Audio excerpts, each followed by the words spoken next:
name is Jamie Willett, and I'm a consultant with Encryption Consulting.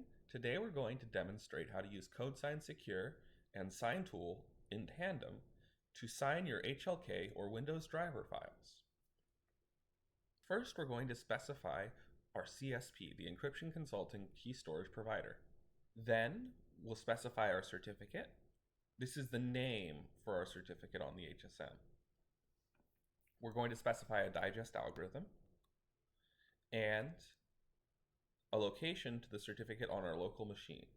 We're also going to specify a timestamp server from which to obtain a timestamp and another digest algorithm.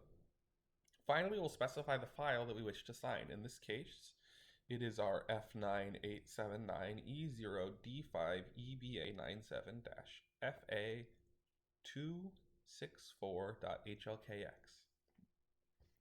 Let's talk briefly about HLK files.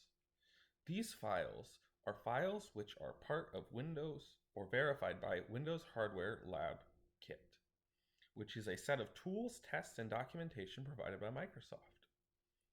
It's designed to validate the compatibility and reliability of hardware and drivers with the Windows OS. Think of it as a gatekeeper that ensures only quality and complete drivers and hardware components make it into the Windows ecosystem. In order to participate in this ecosystem, you must have signed drivers and code.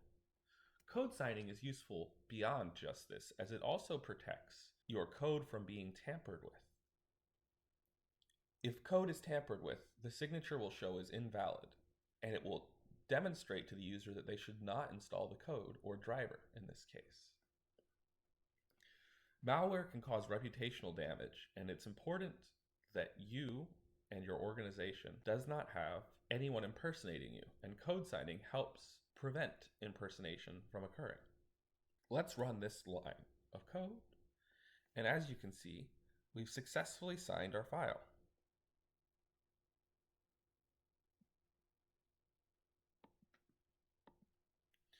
This concludes our demonstration on how to sign HLK files.